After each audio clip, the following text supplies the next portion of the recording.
لا إله إلا الله لا إله إلا الله لا إله إلا الله.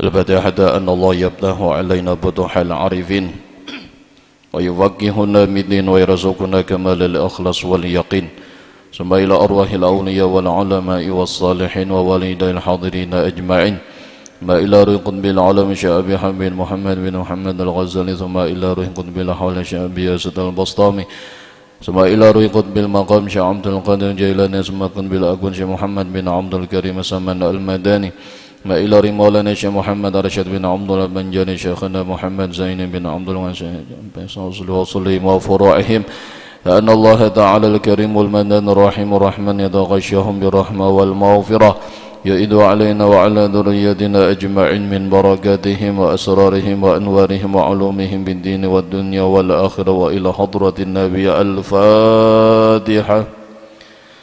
بسم الله الرحمن الرحمن الرحيم مالك يوم الدين إياك نعبد وإياك نستعين اهدنا الصراط المستقيم صراط الذين أنعمت عليهم غير المغضوب عليهم ولا الضالين آمين. بسم الله الرحمن الرحيم الحمد لله رب العالمين والصلاة والسلام على أشرف الأنبياء والمرسلين سيدنا ومولانا محمد وعلى آله وصحبه أجمعين. سبحانك لا علم لنا إلا ما علمتنا إنك أنت العليم الحكيم ولا حول ولا قوة إلا بالله العلي العظيم. اللهم رب اشرح لي صدري ويسر لي أمري واحلل عقدة من لساني يفقه قولي. أما بعد قال المؤلف رحمه الله تعالى ونفعنا به وبعلومه في الدارين يا آمين. Bapak-bapak, ibu-ibu hadirin wal hadirat rahimakumullah. Puji syukur kita haturkan kehadirat Allah Subhanahu wa taala yang mana kembali pada kesempatan yang baik ini dengan berkat limpahan taufik hidayah serta inayah pertolongannya jualah dapatlah kita kembali bersama-sama berkumpul dan bersilaturahim di tempat yang mulia ini, di majelis yang mubarak ini dalam keadaan sehat walafiat. Kemudian salawat dan salam moga-moga senantiasa terlimpah dan tercurah keharimbaan junjungan kita Sayyiduna wa Habibuna Muhammad sallallahu alaihi wasallam dan juga kepada para keluarga beliau, para sahabat serta kepada para pengikut beliau hingga akhir zaman. Bapak-bapak, ibu-ibu hadirin wal hadirat rahimakumullah, kembali kita melanjutkan pelajaran kita pada kitab Minhajul Abidin yang dikarang oleh Al-Imamul Ghazali.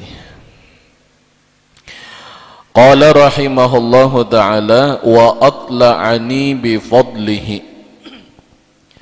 ala asrari dhalika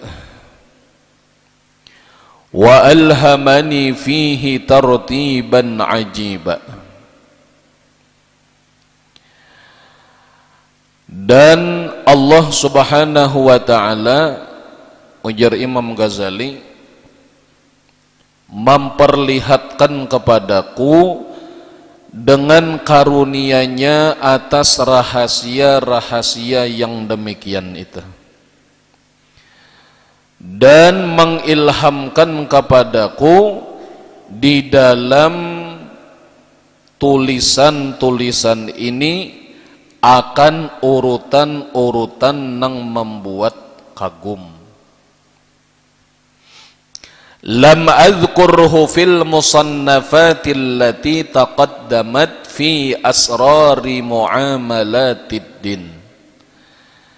Yang mana ujar Imam Ghazali, rahasia-rahasia dan urutan-urutan yang membuat kagum ini sebelumnya belum pernah aku sebutkan di dalam kitab-kitab yang sudah dikarang oleh Imam Ghazali, bahkan seperti kitab Ihya Ulumuddin.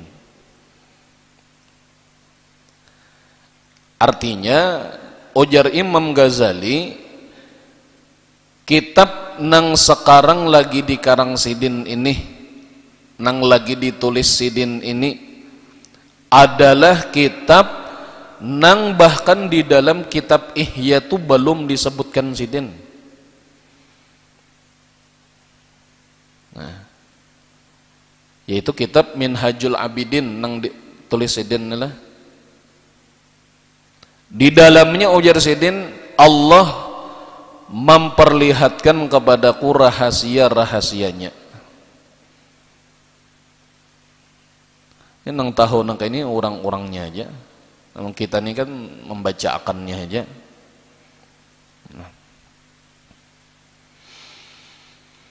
Wa huwa alladhi ana lahu wasifun, dan dia adalah yang mana aku menggambarkan semua ini. Fa aqulu, jadi ujar Imam Ghazali, aku katakan wabillahit taufik. Allah jualah nang memberikan taufik. Artinya tuh nang di dalam kitab Minhajul Abidin ini, nah ini kan kitab pamungkas sidin.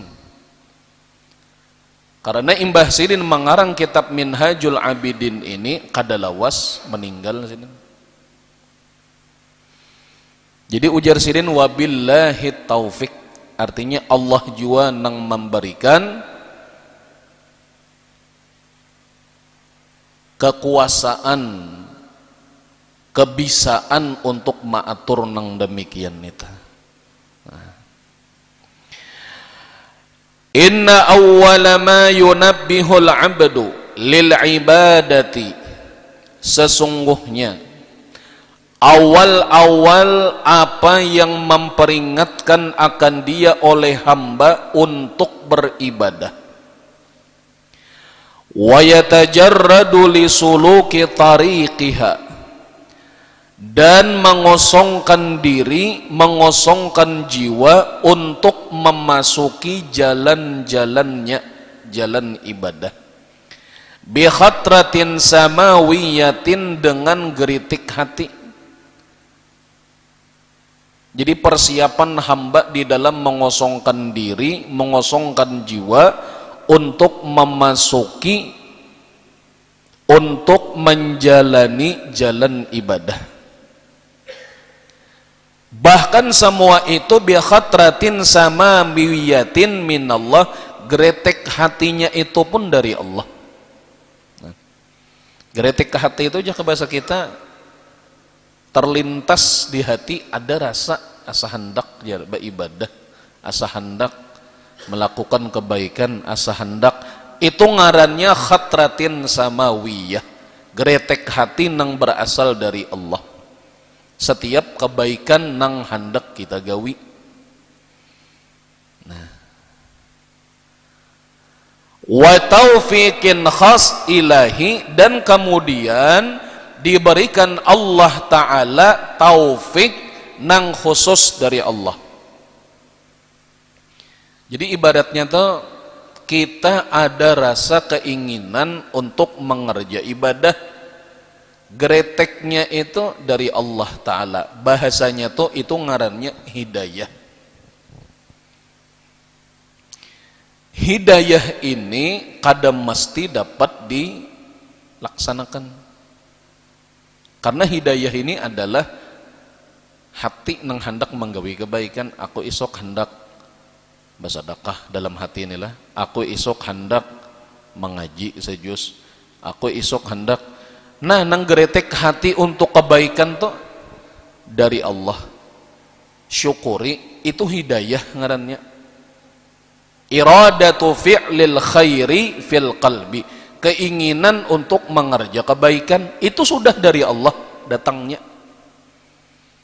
Nah, cuma apakah keinginan nang di hati kita tadi khawatir laksana?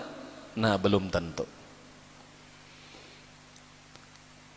Jadi hidayah tadi supaya terrealisasi maka diperlukan lagi nangarannya taufik.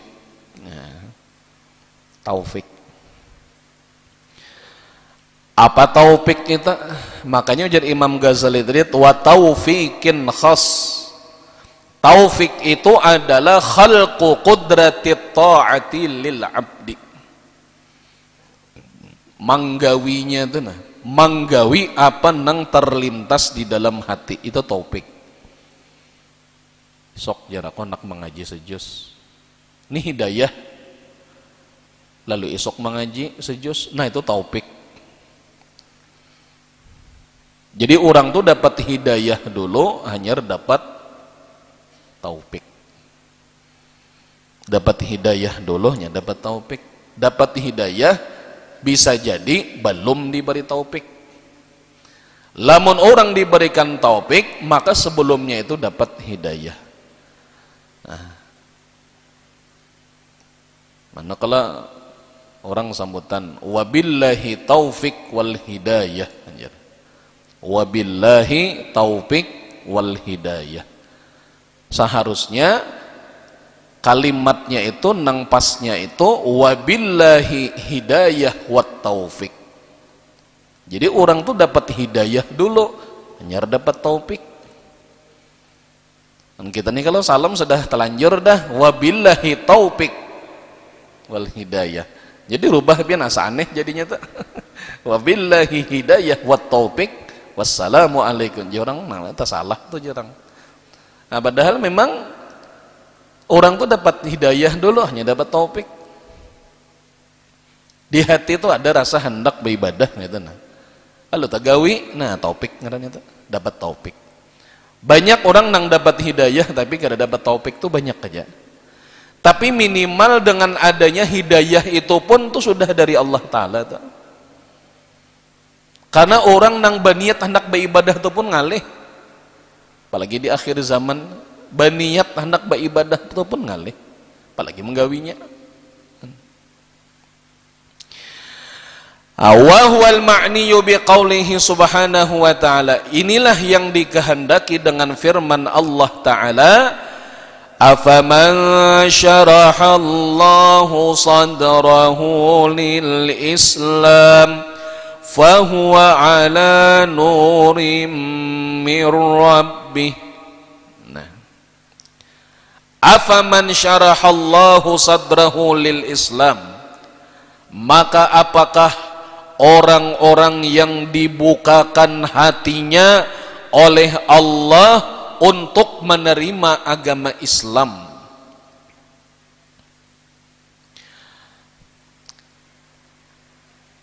fahuwa ala nurim min rabbih, lalu dia mendapat cahaya dari Tuhannya. Ini kalimatnya ini pertanyaan, Bian. Afaman syarahallahu sadrahu lil Islam, maka apakah orang-orang yang dibukakan hatinya dapat hidayah nih? Apakah orang-orang yang dibukakan hatinya oleh Allah untuk menerima agama Islam lalu dia mendapat cahaya dari Tuhannya, lalu mendapat taufik? Orang itu adalah orang nang non Islam tuh hendak masuk Islam, pasti sebelum itu dapat hidayah dulu. Nyoba pikir dulu. Ada rasa ketertarikan. Nah, ketertarikan tuh hidayah ngarannya. Ketertarikan tuh hidayah sudah. Lalu mantap sudah artinya, hatinya nih mantap, lalu mengucap 2 kalimat syahadat, taufik. Jadi afaman syarahallahu sadrahu lil Islam. Apakah orang-orang yang dibukakan hatinya oleh Allah untuk menerima agama Islam dapat hidayah sudah. Fahuwa ala nurim min rabbih, lalu dia mendapat cahaya dari Tuhannya. Ini namanya taufik. Apa maksud daripada ayat ini? Artinya apakah sama orang yang hatinya terbuka untuk menerima Islam lalu dia masuk ke dalam agama Islam, apakah sama yang demikian ini dengan orang-orang yang hatinya itu membatu, tidak mau menerima ajaran Islam? Jawabannya tentu ada sama. Nah, kaitannya. Kayak ayat yang lain tuh ada juga. Qul hal yastawil ladina ya'lamun wal ladina la ya'lamun. Apakah sama orang-orang yang memiliki ilmu pengetahuan dan orang-orang yang tidak memiliki ilmu pengetahuan, apakah sama? Jawabannya kada sama. Dalam hal ibadahnya adalah orang yang berilmu lawan kada berilmu nyata sudah bedanya. Baik sholatnya, puasanya, munnya kada berilmu, kayak itu bang tadi malah kayak barang nya kada berilmu. Nah ini. Wa asyara ilaihi sahibus syar'i salawatullahi wa salamuhu alaihi, dan memberikan isyarat Rasulullah sallallahu alaihi wasallam dengan sabdanya, innan nura idza dakhala al-qalba infasaha wan syaraha. Sesungguhnya nur, sesungguhnya nur apabila sudah masuk ke dalam hati, maka hati itu infasaha, menjadi lapang, wan syaraha, lalu menjadi luas. Nur apabila masuk ke dalam hati seorang hamba, maka hati tadi menjadi lapang dan menjadi luas. Coba pianlah wali-wali Allah Ta'ala tanah. Napa ayatnya adalah dalam surah Yunus tak? Ala inna awliya Allahi la khawfun alaihim walahum yahzanun. Nah, ala, perhatikanlah, inna awliya Allah, sesungguhnya wali-wali Allah Ta'ala itu, la khawfun alaihim, mereka tidak memiliki takut sama sekali kecuali hanya kepada Allah. Walahum yahzanun, dan wali-wali Allah itu hati mereka tuh kada pernah sedih. Orang yang hatinya kada pernah sedih itu mesti lapang dan luas. Kenapa? Orang itu apabila hatinya sedih, orang itu apabila hatinya gundah gulana, berarti orang itu lupa kepada nikmat Allah. Makanya para wali itu hatinya itu senang terus. Kenapa? Sebab apabila hati mereka sedih, mereka lupa kepada nikmat Allah. Padahal lamun dibandingkan nikmat Allah dengan yang lainnya, lebih banyak nikmat Allahnya. Kita aja nih beribadah ketika hati lapang dan beribadah dengan hati yang sedih, itu pun lain juga rasanya. Kita tuh bila beribadah hati itu rahatan nyaman hati. Beribadah ketika hati itu rahatan senang, nyaman beribadah. Tapi mun beribadah ketika hati lagi sedih, beribadah ketika hati lagi pusang, nah itu mempengaruhi juga lawan ibadah. Mempengaruhi. Nah, Lalu pertanyaannya, nur itu apa aja?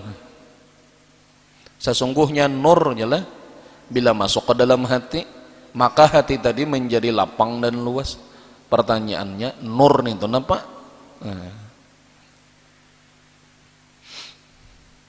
Kita Allah mengartikan nur itu cahaya, ya.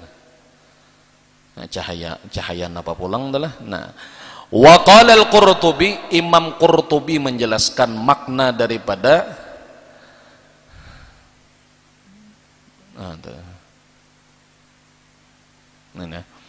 ujar Imam Qurtubi, wat tahqiqu fi ma'nan nur,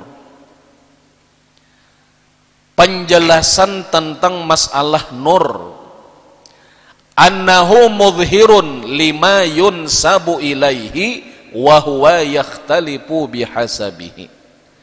Ujar Imam Qurtubi, nur itu menampakkan sesuatu yang disandarkan kepadanya. Artinya di mana nur itu ba'andak, inya menampakkan.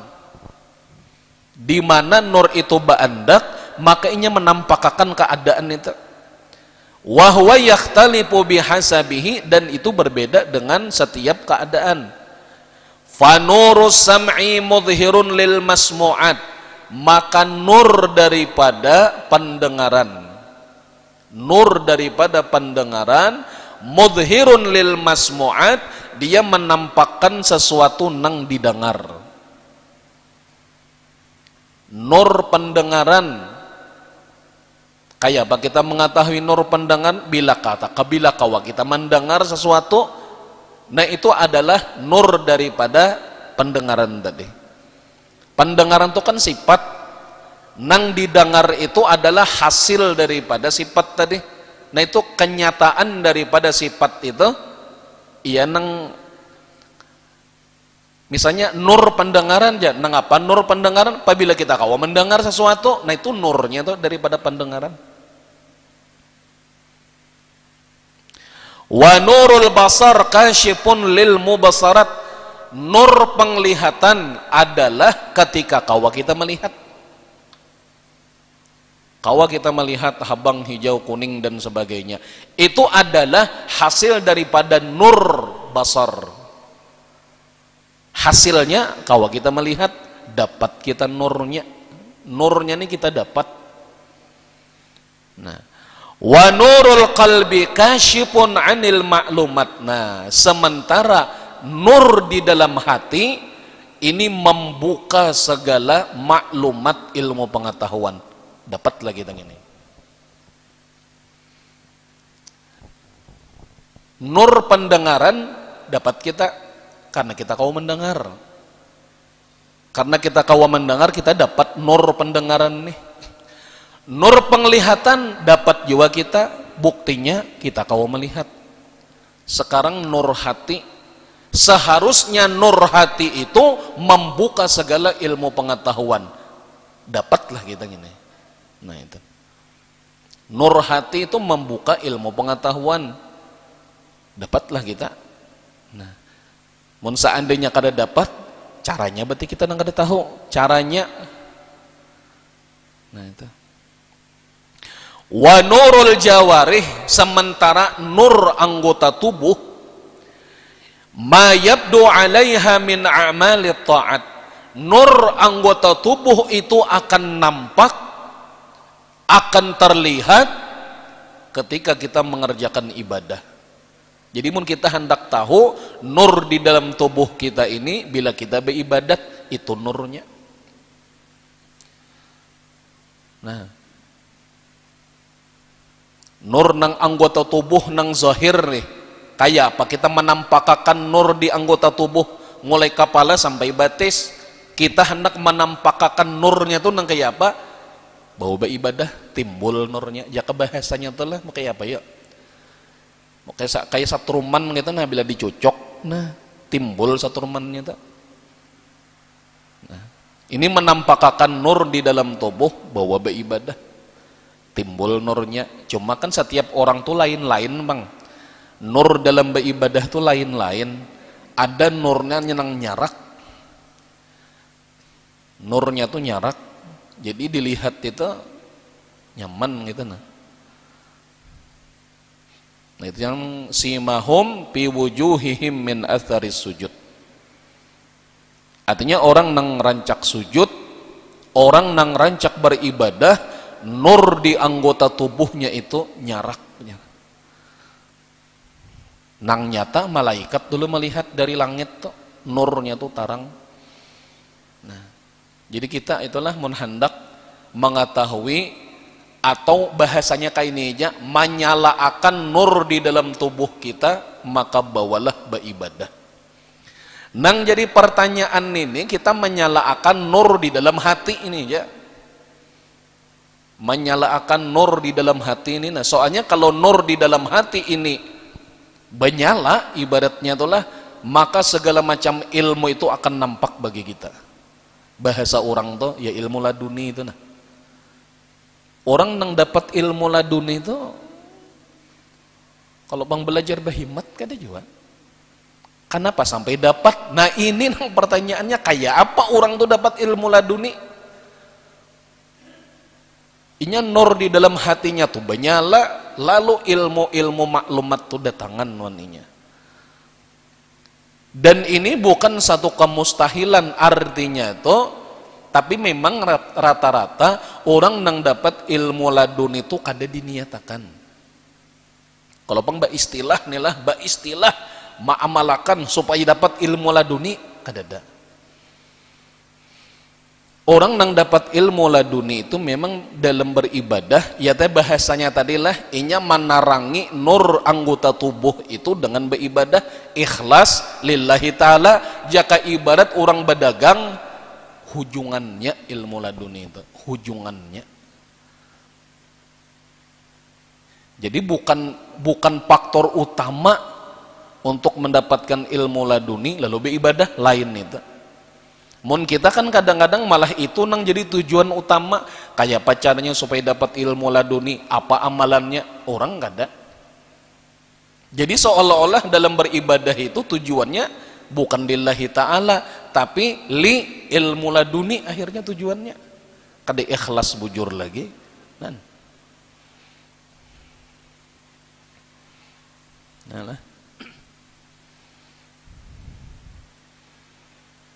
Jadi ilmu itu sendiri pun nur. Anggota tubuh kita ini nurnya pun bisa ketahuan dengan cara ibadah. Jadi lamun orang itu rajin beribadah, rajin menuntut ilmu, itu nang nurun ala nur. Nur anggota tubuhnya dengan banyak beribadah nampak, nur ilmunya pun nampak. Ini nang nyarak tuh akhirnya nurnya. Kita tuh mengiasakan sebuting aja biar nang nyaman kita memahaminya tuh nah. Misalnya kayak guru sokumpul adalah dari keilmuan sidin, dari ibadah sidin, ya tadi nurun ala nur kayak itu nah. Akhirnya napa kata tarangan nurnya bahkan nang jauh-jauh itu datangan. Nanti biar filosofi filosofi lampu di malam hari, semakin tarang lampu tuh semakin banyak datangan siapa? Model kayak apa tuh nang kayak laron gitu nah, semakin tarang semakin banyaknya datangan. Nah kayak itu juga lah nur orang manusia tuh semakin tarang tuh semakin nang jauh-jauh tuh datangan juga. Kenapa? Nurnya jadi sudah. Tapi orang kada diniatakan orang nangka itu. Kenapa? Karena orang tahu bahwasanya nur nangka itu tuh lain tujuan utama. Lain tujuan utamanya tuh lillahi ta'ala. Nang jadi nangka itu ya tadi jaka ibarat orang berjualan tuh itu hujungannya aja. Hujungannya. Nah itu. Nah, jadi ujar Nabi, apa nur itu apabila masuk ke dalam hati, maka hati menjadi lapang dan luas. Faqila ya Rasulullah hal lidzalika min alamatin yu'rafu biha. Sahabat ada yang bertanya, ya Rasulullah, hati yang sudah dimasuki oleh nur, lalu hati itu menjadi lapang, dan hati itu menjadi luas, adakah tandanya orang tuh nang kaya itu tuh adakah tandanya? Lalu apa jawaban Nabi? Tandanya orang nang memiliki hati yang lapang dan luas karena sudah masuk nur di dalam hatinya, tandanya at-tajafi 'an daril ghurur. Hati berjauh daripada dunia. Hati berjauh daripada dunia. Napa yo maksudnya? Kita ini kan hidup di dunia, mungkinlah kita menjauhi dunia. Kita ini hidup di dunia, mungkinlah kita menjauhi dunia. Lamun menjauhi, kemana kita menjauhi dunia sementara kita hidup di dunia? Nah, sebagian ulama memaknai maksud menjauhi dunia itu, dunia jangan diandak di hati tapi di tangan. Dunia itu diandak di hati, apa dunia itu jangan diandak di hati tapi dunia itu diandak di tangan.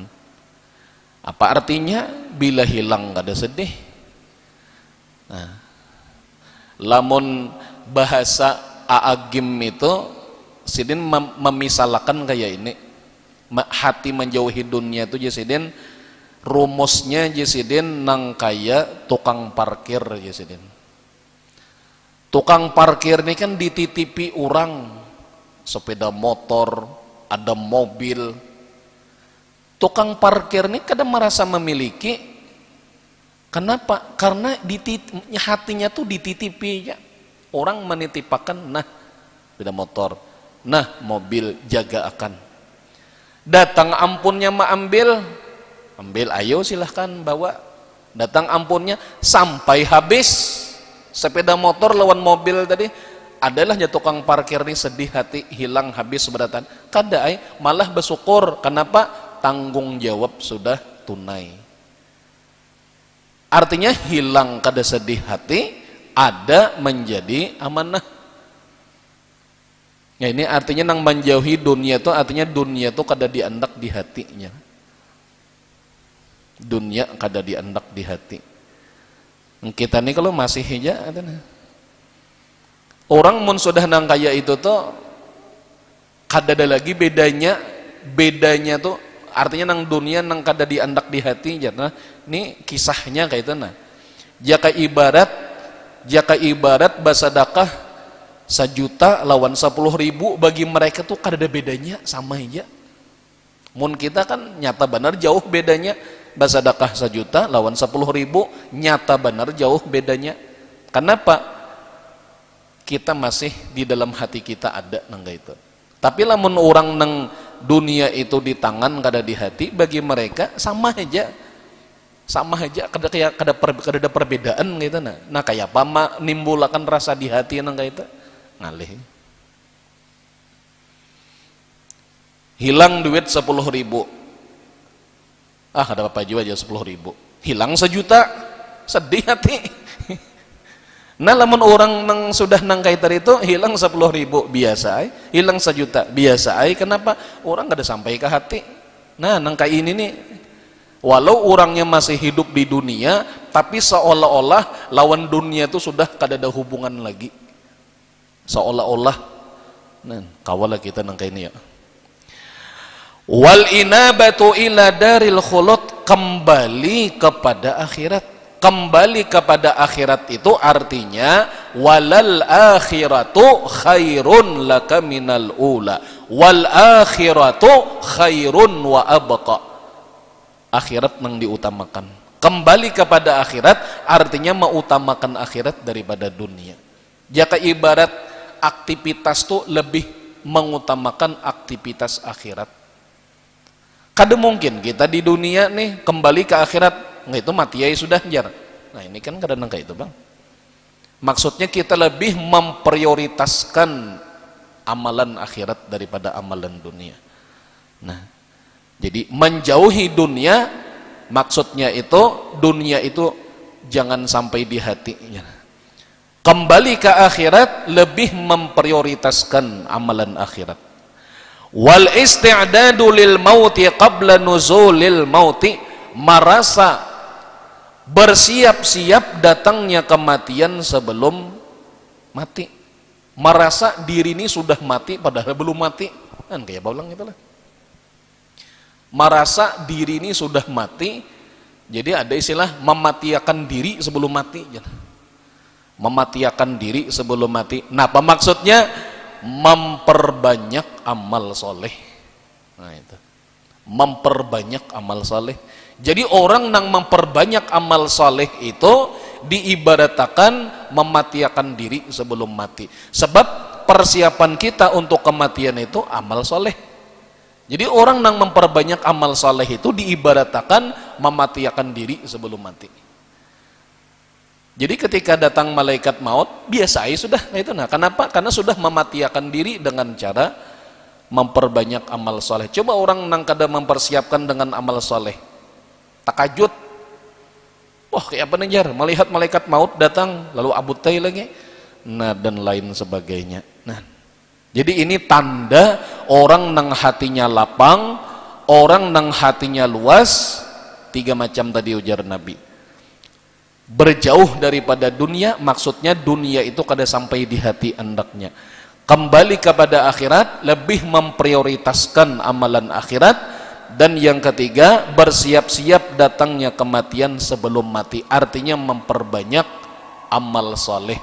Ini tanda daripada orang yang hatinya lapang dan luas. Kemudian faida khutira biqalbil abdi wallahu subhanahu wa ta'ala alam.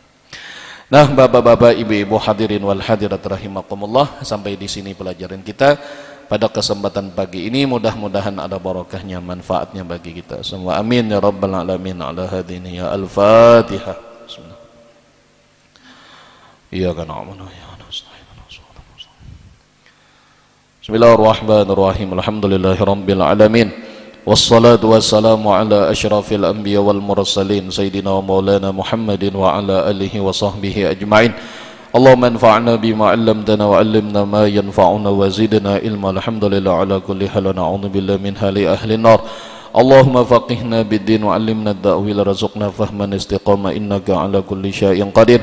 Allahumma aghnina bil ilmi wa zayyinna bil hilmi wa akrimna bit taqwa wa jammilna bil afiyah. Rabbana atina bid dunya hasanah wa bil akhirati hasanah wa qina adzabannar. Sallallahu ala sayyidina Muhammadin wa ala alihi wa sahbihi wa sallam. Alhamdulillahi rabbil alamin. Taqabbalallahu minkum.